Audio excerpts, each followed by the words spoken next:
नमस्कार, स्वागत है आप सभी का हमारे इस खास प्रोग्राम में। मैं हूं आपके साथ सुनील चौहान। नई दिल्ली के प्रगति मैदान में नए कन्वेंशन सेंटर में नीति आयोग की गवर्निंग काउंसिल की 8वीं बैठक हुई। पीएम नरेंद्र मोदी इस बैठक की अध्यक्षता कर रहे हैं। बैठक का विषय विकसित Bharat 2047 role of team India है। वहीं नीति आयोग की बैठक में 8 मुख्यमंत्री शामिल नहीं हुए। इसमें पश्चिम बंगाल की ममता बनर्जी, बिहार के नीतीश कुमार, तेलंगाना के चंद्रशेखर, तमिलनाडु के के स्टालिन, राजस्थान के अशोक गहलोत और केरल के पिनराई विजयन। वहीं आपको बता दें, उत्तराखंड के सीएम भी इस बैठक में शामिल हुए हैं और राज्य के विकास के लिए तमाम मुद्दों पर चर्चा की गई। वहीं कांग्रेस इस पर तमाम प्रश्न उठा रही है। क्या कह रहे हैं उत्तराखंड के मंत्रीगण, जरा आप भी सुनिए। की शासी निकाय की बैठक है, वो नीति आयोग की जो गवर्निंग काउंसिल है, ये सर्वोच्च बॉडी है जिसको माननीय प्रधानमंत्री जी हेड करते हैं और उसमें सभी माननीय मुख्यमंत्रीगण और एलजी यूनियन टेरिटरी के लिए ये सब मेंबर हैं। और इसकी मीटिंग 27 को आ रहा है और उसमें प्रत्येक मुख्यमंत्री जी को अपने स्टेट की आवश्यकताएं और भारत सरकार की अपेक्षाएं हैं, ये सब अपने भाषण के थ्रू अवगत कराना है, तो वो हम लोग भाषण बना रहे हैं। 9 साल में मोदी जी ने कोई विशेष कृपा तो राज्य में नहीं की। ठीक है, मुख्यमंत्री जी का अपना सोचना है, वो अच्छे प्रस्ताव लेके गए हैं, राज्य के हित में प्रस्ताव लेके गए हैं, तो निश्चित रूप से अगर प्रस्ताव पारित होते हैं तो उनका फायदा राज्य को मिलेगा। और हम तो बार बार इस बात को कह रहे हैं कि सबसे पहले तो जिस तरह राज्य के आर्थिक हालात हैं, माननीय मुख्यमंत्री जी को, प्रधानमंत्री जी को कहना चाहिए कि जीएसटी का जो 5,000 रुपये हमारे कटौती की है वो हमारा रेस्टोर होना चाहिए। और जो 90-10 के अनुपात में हमारे यहाँ पहले से नियोजन के लिए या विकास कार्यों के लिए पैसा मिलता था, वो पूरा हमको मिलना चाहिए। यहाँ के स्वास्थ्य सेवाओं के लिए विशेष पैकेज हमको केंद्र से मिलना चाहिए। आप यहाँ की शिक्षा व्यवस्था में सुधार करने के लिए कुछ टेक्निकल इंस्टीट्यूशन को केंद्रीय विद्यालय का दर्जा भी मिलना चाहिए, जैसे पंतनगर का मामला है जो पेंडिंग पड़ा हुआ है। तो कई चीज़ें हैं, अगर मुख्यमंत्री जी उसमें सफल रहेंगे तो निश्चित रूप से वो राज्य की उपलब्धि मानेंगे।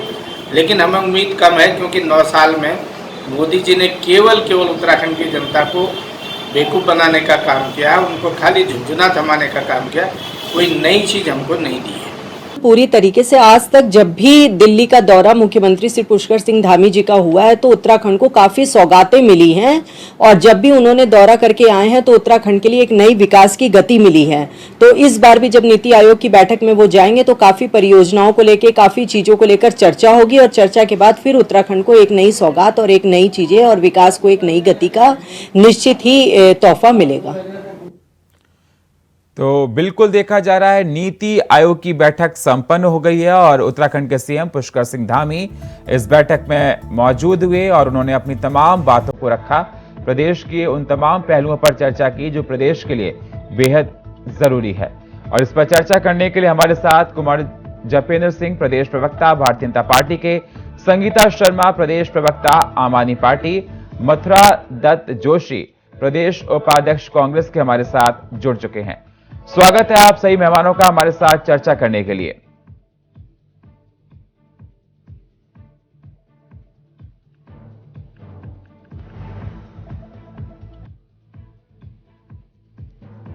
तो जिस प्रकार से देखा जाए, नीति आयोग की बैठक के बाद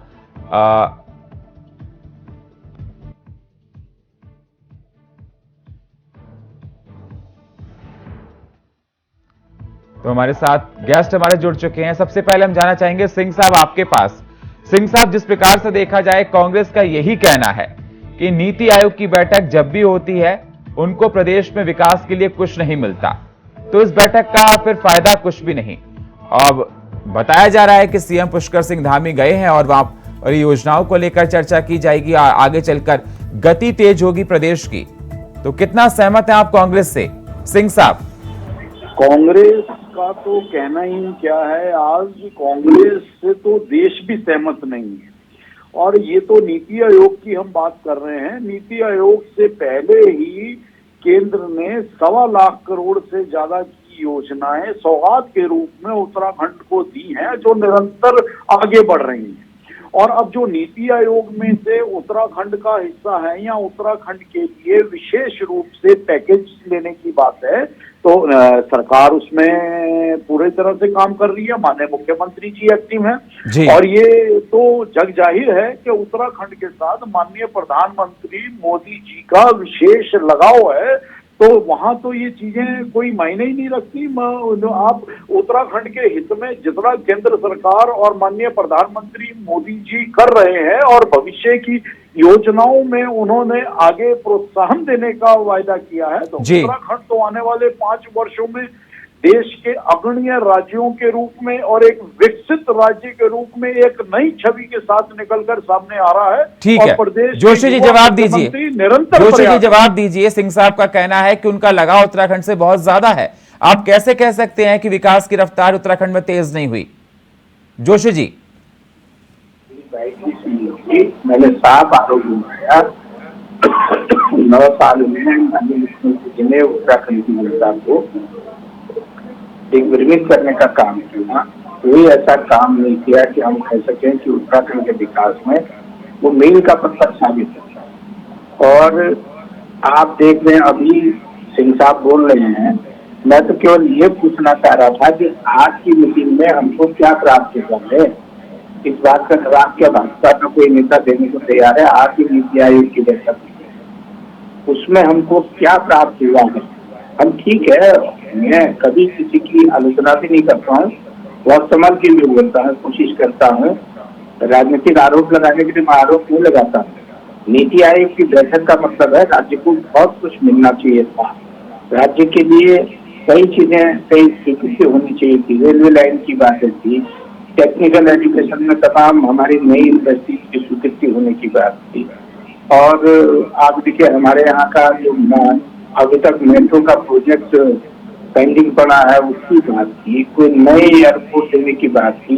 इनके मंत्री कहते हैं, पर्यटन मंत्री हरिद्वार में अंतर्राष्ट्रीय हवाई अड्डा बनाएंगे, उसमें क्या प्रगति हुई? पावर के क्षेत्र में क्या हमारे नीति आयोग ने कोई पावर के बड़े प्रोजेक्ट जैसे किसाऊ डैम की बात है वो क्या पास? कुंवर जी जवाब दीजिए। कुंवर जी, कुछ भी प्रदेश को नहीं मिला।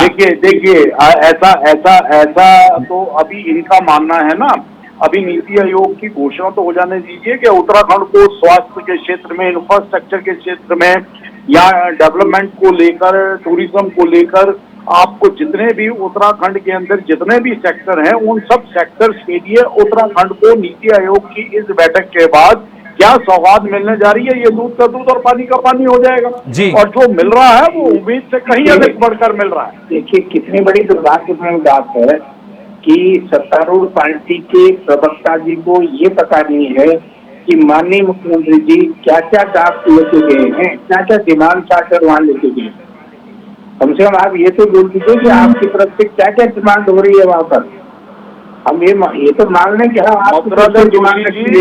बहुत सीनियर कार्यकर्ता है कांग्रेस के, तो ये आपको अगर आप हमारे से करवाना चाहते हैं तो हमने कहा तो आपको कि प्रदेश के अंदर प्रदेश के विकास जितने भी सेक्टर है आप ऊर्जा का ले लीजिए, आप इंफ्रास्ट्रक्चर का ले लीजिए, आप पर्यटन को ले लीजिए, तो प्रत्येक उस सेक्टर से जहाँ से रोजगार विकास आगे जाना है या प्रदेश का संपूर्ण जो एक विकास का एजेंडा लेके भारतीय जनता पार्टी की सरकार आगे बढ़ रही है, तो वो नीति आयोग में वो सभी मुद्दे शामिल हैं। अब आप लोगों को इसमें संशय कहाँ है? ये बात सही बात नहीं बतानी, क्या एजेंडा लेके गए हैं आप एजेंडा बताओ ना। आपका कुंभ का मेला आएगा अगली बार, आप हरिद्वार के लिए क्या एजेंडा लेके गए? आप हरिद्वार की बात नहीं हो रही है, बात हो रही है पूरे प्रदेश के लिए विकास, पूरे योजनाओं की बात हो रही है और उनके उसमें जितने भी हमारे सेक्टर्स हैं, कितनी बार हम आपको समझाया, अगर आप समझना ही नहीं चाह रहे हैं या आप उसमें जान बने रहना चाहते हैं तो हम क्या कर सकते हैं?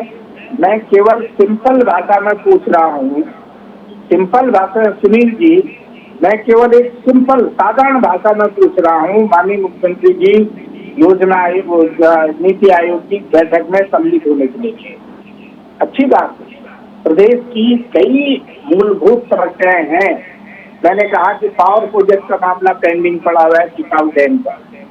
कुछ मामले हमारे ऐसे हैं जैसे पंतनगर विश्वविद्यालय को हमने केंद्रीय विद्यालय का केंद्रीय विश्वविद्यालय से दर्जा देने की बात कई वर्षों से हमारे क्षेत्र के लोग कर रहे हैं। जी, आप कह रहे हो हम एम्स का सैटेलाइट सेंटर उधम सिंह नगर में स्थापित करना चाह रहे हैं, तो क्या नीति आयोग में ऐसे मुद्दे नहीं आएंगे क्या? स्वास्थ्य है, शिक्षा है, पर्यटन है।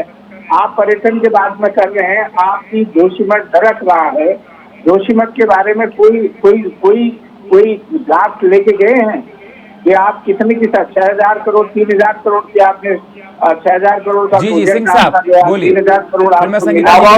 जी की बात दो मिनट जोशी जी को चुप कराइए, 2 मिनट जोशी जी चुप हो तो हम इन्हें जवाब देंगे। मैं ये पूछ रहा हूँ। जी सिंह साहब जवाब दीजिए, फिर मैं संगीता जी के पास जाता हूँ। नीति आयोग का मुख्य एजेंडा 2047 तक पूरे देश के विकास के एजेंडे और नीतियों को लेकर वहाँ कार्य हो रहा है। तो उत्तराखंड भी देश का हिस्सा है। तो जो अगले 24 वर्षों की देश के विकास की परिभाषा लिखी जानी है या जो सेक्टर के ऊपर विशेष फोकस है, तो उत्तराखंड के अंदर हमारी भौगोलिक परिस्थितियों के अनुसार, हमारी सामाजिक रीतियों के अनुसार प्रदेश के अंदर उस 2047 के एजेंडे में हमें क्या क्या मूलभूत आवश्यकताओं को आगे बढ़ाना है, किन किन सेक्टर्स को तेजी से आगे बढ़ाना है, किन सेक्टर्स को सेकंड सेक्टर में लेके आगे चलना है। तो ये अगले 24 वर्ष की योजना में उत्तराखंड के विकास का भी एक पूरा खाका खींचा गया है। ये मात्र संगीता जी, आज की नीति आयोग की बैठक में नहीं है, नीति आयोग की बैठक को किस प्रकार से देखा जाए और क्या जिस प्रकार से बताया जा रहा है कि सीएम पुष्कर सिंह धामी ने उत्तर प्रदेश के विकास के लिए जो मुद्दों को रखा वो धरातल पर कितना अच्छा साबित होगा? संगीता जी। देखिए सुनील जी, माननीय धामी जी नीति आयोग की बैठक में गए हैं, बहुत अच्छी बात है। वो अक्सर हमने उन्हें दिल्ली जाते हुए देखा है, लेकिन उसके बाद उत्तराखंड को मिला क्या, ये सबसे बड़ा सोचने का विषय है। और ये आगे 2024 की बात कर रहे हैं। उत्तराखंड के पीछे 22 साल बीत चुके हैं सुनील जी। इन 22 साल में उत्तराखंड को क्या मिला, इसकी बात कर ली जाए। आने वाला समय तो अभी देखना पड़ेगा क्या होगा। देखिए, हमारे जो पहाड़ी जिले हैं वो स्वास्थ्य व्यवस्थाएं कैसी चरमराई हुई हैं। तो क्या भाजपा के पास कोई ऐसा ब्लूप्रिंट है? 9 साल से इनकी डबल इंजन की सरकार है जो स्वास्थ्य में बहुत बेहतर काम कर सके पहाड़ी इलाकों में। तो क्या केंद्र सरकार ऐसा कुछ विशेष करने वाली है? हम शिक्षा की बात करें तो सुनील जी, अभी जो रिजल्ट आया उस परिणामों ने हमें बता दिया कि शिक्षा व्यवस्था उत्तराखंड में किस तरह से चरमराई हुई है। जहां लगभग 10,000 बच्चे हिंदी जैसे विषय में फेल हो जाते हैं 10 और 12वीं की परीक्षा में, तो आप सोचिए कि क्या यहाँ की शिक्षा व्यवस्था के हालात हैं। आदर्श उत्कृष्ट विद्यालय, अटल उत्कृष्ट विद्यालय बनाए जाते हैं और वहाँ का परिणाम कितना कुछ बताता है। संगीता जी, सवाल मैं आपसे करना चाहता हूँ। संगीता जी, आप दिल्ली के शिक्षा मॉडल को दुनिया में डंका बजाती हैं। कभी आपने दिल्ली के स्कूलों का रिजल्ट जानने की कोशिश की? तो बताइए ना सुनील जी, दिल्ली के स्कूलों से तो उत्तराखंड का रिजल्ट है। जो पेपर्स वायरल हुए थे, कॉपी वायरल हुई थी, उस पर आपको मंथन करने की जरूरत है। आप दूसरों पे सवाल उठा रही है ना। पहले यह देखिए आम आदमी पार्टी ने कितना अच्छा काम किया और उसी मॉडल को दुनिया में बजाती है। आप सवाल आम आदमी पार्टी प्राइवेट स्कूलों से बेहतर आया है? नहीं आया है। आप देखिए कितना रिजल्ट खराब रखा है। मैंने कितनी बार स्टोरी पढ़ी है वो। उसमें दिल्ली के सरकारी विद्यालयों का रिजल्ट प्राइवेट से बेहतर है। अरे दिल्ली के सरकारी स्कूलों में जाकर आप देखिए, वहां के जो पेपर्स आप वायरल हुए थे ना, उनको देखिए, आंसर शीट्स वायरल हुई थी। कैसी बात आप मैडम कर रही है संगीता जी?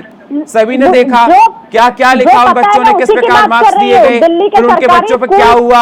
सुनील जी, आप दिल्ली के किसी भी एक सरकारी स्कूल का कंपेयर उत्तराखंड के स्कूल से कर लीजिए। मैं कंपेयर करने की बात नहीं कर रहा संगीता जी। संगीता जी, मैं कंपेयर करने की बात नहीं कर रहा। मैं बात इस बात की कर रहा हूँ, जब आपने सवाल किया कि उत्तराखंड के स्कूलों के बच्चों के हालात देखिए, तब मैंने आपसे सवाल ये किया कि आपकी सरकार के और उस सरकार के जिसका आप दुनिया में डंका बजाती हैं, उस सरकार के जिसको लेकर आप हर जगह जाकर वोट मांगती हैं शिक्षा मॉडल पर, आप उसकी भी तस्वीर को देखिए। सिंह साहब जवाब दीजिए। विश्व प्रसिद्ध है और दिल्ली का जो अभी रिजल्ट आया वो प्राइवेट स्कूल से बेहतर सिंह साहब जवाब दीजिए। सिंह साहब समथिंग आया। देखिए ये यहाँ आम के आदमी स्कूलों का पार्टी का रिजल्ट तो यहाँ के कहना ही सरकारी क्या, स्कूलों का बंद होना, नीति आयोग तो कैसा में इनके इनके पास मुख्यमंत्री प्लान शामिल ही है नहीं जो हुए। यहाँ के सरकारी क्या स्कूल उन्हें बेहतर हो दिल्ली सके? और पंजाब की जनता की चिंता है? अगर आप नीति आयोग की हम बैठक चिंता का कर बहिष्कार कर रहे हैं, लेंगे, तो आप यहाँ की अपने चिंता कीजिए। मतदाता उत्तराखंड के की साथ डबल इंजन छल की कर रहे सरकार है हैं। आपके पास, नीति आयोग सिंह की भाई साहब बैठक आपके में पास डबल एक इंजन तरफ की माननीय सरकार है। प्रधानमंत्री आप बताइए पूरे उत्तराखंड देश के के हालात राज्यों को एक माला में पिरोने का कार्य कर रहे हैं। 2047 कौन सी माला? आप मणिपुर के हाल देख रहे हैं? आप मणिपुर की बात कीजिए सिंह भाई साहब, मणिपुर जल रहा है, उस माला को ही संभाल लीजिए, उसका स्मृति संभाल लीजिए। अपनी स्वार्थ की राजनीति मणिपुर पर के माननीय तहत प्रधानमंत्री जी अपने कुछ ही बोलने को तैयार मतदाताओं से नहीं। निरंतर छल करता चला जा रहा है, और ये भी आज पूरा देश देख रहा है और समझ रहा है। बिल्कुल सिंह भाई साहब, कौन किसके साथ कितना छल कर रहा है, भाजपा कैसे झूठ के पुलिंदे बना रही है और भाजपा कैसे जनता को नुकसान पहुंचा रही है। जनता के लिए किया क्या? लगता है अपने आपके यही कार्यालय बन रहे हैं बड़े बड़े, आप बता दीजिए ना, गुजरात में कोई कौन सा इंस्टीट्यूशन बनाया आपने? आपकी 35 सालों से वहाँ सरकार है, यूपी में आपने कौन सा इंस्टीट्यूशन बनाया? आपकी वहाँ सरकार है, देश में डंका बजा रहे हैं, स्कूल बंद हो चुके हैं। देश स्वीकार कर रहा है कि पिछले 9 वर्षों में जो विकास की गंगा बही है प्रदेश के अंदर, राज्यों के अंदर, देश के अंदर, आज पूरे देश के अंदर उसकी चर्चा हो रही है। और देश का बिल्कुल देश के अंदर चर्चा हो रही है भ्रष्टाचार की, देश के अंदर चर्चा हो रही है महंगाई की, देश के अंदर चर्चा हो रही है बेरोजगारी की, देश के अंदर चर्चा हो रही है महिला सम्मान की, जो पहलवान बेटियां बैठी हुई है। बेटी बचाओ बेटी पढ़ाओ, इस देश के 10 लाख बच्चे जो स्कूल नहीं गए उसकी चर्चा हो रही है। करने के मूड में नहीं है आज, जो आप भटकाने गुजरात के भाई साहब कुछ मॉडल लेकर बैठिए, आंकड़े लेकर बैठिए। गुजरात में 1,20,000 बच्चों ने स्कूल का मुंह नहीं देखा। आपने योजना लाई थी समग्र शिक्षा योजना, उसका काम क्या था कि हर बच्चा स्कूल पहुंचे? आप यूपी में आपकी सरकार है, वहाँ 3.5 लाख लगभग बच्चों ने स्कूल का मुंह नहीं देखा। तो बताइए ना, जिस देश में शिक्षा व्यवस्था ही सरबराही होगी वहाँ बच्चे का भविष्य क्या होगा और आने वाले देश का भविष्य क्या होगा? क्योंकि शिक्षा किसी भी देश की बुनियादी नींव है। आज शिक्षा का लाभ ले रहे हैं। आज जो आप बताइए ना, 10 लाख बच्चों ने स्कूल का मुंह क्यों नहीं देखा? जवाब दीजिए आप। गुजरात में आपकी 35 सालों से सरकार है, एक दिन की सरकार नहीं है आपकी वहाँ कुंवर भाई। जनता पार्टी का काम क्यों 1 लाख बच्चे स्कूल से वंचित रह गए? आप बेटी बचाओ बेटी पढ़ाओ की बात करते हैं, बेटियां जब बच रही है तो स्कूल क्यों नहीं जा रही? 4.5 लाख लगभग आंकड़ा है जो बेटियां स्कूल नहीं गई है। पार्टी की जितनी योजनाएं काम कर रही है और बिना बिचौलियों के जो प्रत्येक बच्चियों और महिलाओं तक पहुंच रही है, वो अन्य भारतीय जनता पार्टी के शासन से पहले वो मात्र और मात्र कागजों में दम तोड़ती थी और भ्रष्टाचार का शिकार होती थी। भ्रष्टाचार आज भी हो रहा है कुंवर भाई। आप अपने उनियाल गामा जी का उदाहरण देख लीजिए देहरादून में, बता दीजिए ना गामा जी की संपत्ति 10 गुना कैसे हो गई? अन्य राज्यों बताइए ना, जवाब दीजिए। उत्तराखंड के परिप्रेक्ष्य में ही बात कर लीजिए भ्रष्टाचार की। ठीक है, मैं जोशी जी के पास जाता हूँ। सगेरा जी आपके पास भी आऊंगा। जी कुंवर साहब आपके साथ आऊंगा। जोशी जी, तो वो आज देश की जनता के सामने है। ठीक है। जोशी जी कुछ कह रहे हैं आप? जोशी जी जी कुछ कह रहे थे आप सर?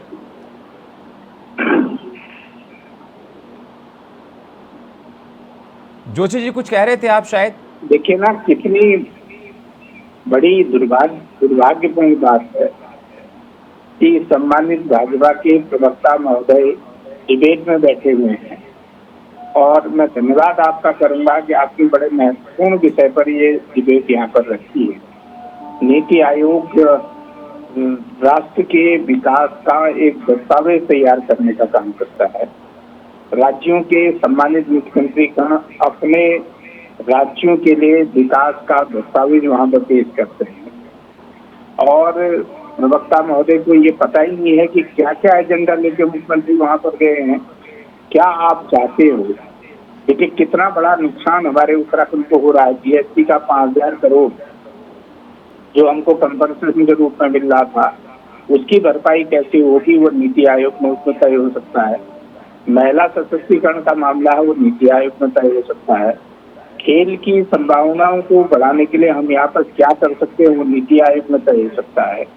पावर प्रोजेक्ट हमारे यहाँ कितने लगेंगे, क्या कहाँ पर हम क्या कर पाएंगे, वो नीति आयोग में तय हो सकता है। वन भूमि का किस तरीके से हम सरलीकरण करें, जो विकास और पर्यावरण को संतुलित करते हुए हम विकास के एजेंडे को आगे कैसे बढ़ाएंगे ये तय हो सकता था जी। लेकिन लगता नहीं कि भाजपा का कोई इंटरेस्ट है इन सब में। जी, फाइनल कमेंट दिए सिंह साहब आपका, फिर मैं संगीता जी के पास जाऊंगा। जी सिंह साहब, अभी आपने इंफ्रास्ट्रक्चर की बात करी तो वन भूमि के नियमों में सरलीकरण का ये आज नतीजा है कि आज पूरे प्रदेश के अंदर जो इंफ्रास्ट्रक्चर को लेकर काम हो रहा है, जो रोड कनेक्टिविटी को लेकर काम हो रहा है, वो किसी से छुपा हुआ नहीं है। तो हमारे ठीक है संगीता जी, फाइनल कमेंट आपका। की जगह केवल और केवल मुद्दे को भटकाने का प्रयास कर रहे हैं सरकार के और माननीय मुख्यमंत्री जी के अच्छे कार्यों की प्रशंसा भी अगर कर रहे हैं। बार बार सवाल किया कि एक ड्राफ्ट बता दीजिए, लेकिन केवल भाई वो ड्राफ्ट बताने के लिए तैयार नहीं है कि वो क्या माननीय हमारे मुख्यमंत्री जी ड्राफ्ट लेकर के गए हैं, क्या क्या योजनाएं वो चाहते हैं उत्तराखंड के विकास के लिए। तो जब एक ब्लूप्रिंट इनके ही दिमाग में तैयार नहीं है तो ये वहाँ क्या कहेंगे और क्या मांगेंगे और क्या लेकर के आएंगे। जी बहुत बहुत शुक्रिया आप सही मेहमानों का हमारे साथ जुड़ने के लिए। कुमार जी आपका, संगीता जी आपका और जोशी जी आपका बहुत बहुत शुक्रिया। तो देखा आपने, जिस प्रकार से देखा जा रहा है कि उत्तराखंड में नीति आयोग की बैठक को लेकर तमाम सवाल उठा रहे। विपक्ष लगातार ये कह रहा है कि बीजेपी से कि जो विकास उनको चाहिए वो विकास नहीं हो पा रहे, चाहे वो जोशीमठ का मुद्दा हो, आने वाले टाइम में हरिद्वार में कुंभ का मुद्दा हो, और भी अहम पहलुओं पर चर्चा की बात की जा रही है। अब ये देखना होगा कि इस बैठक के बाद नीति आयोग की प्रदेश को क्या कुछ मिलता है, विकास की अगर रफ्तार होती है तो किस प्रकार दिखाई देती है, कि जनता वहां की खुश होती है। और फिलहाल हमारे इस खास प्रोग्राम में इतना ही। बाकी खबरों के लिए आप बने रहिए इंडिया वॉइस के साथ। तब तक के लिए नमस्कार।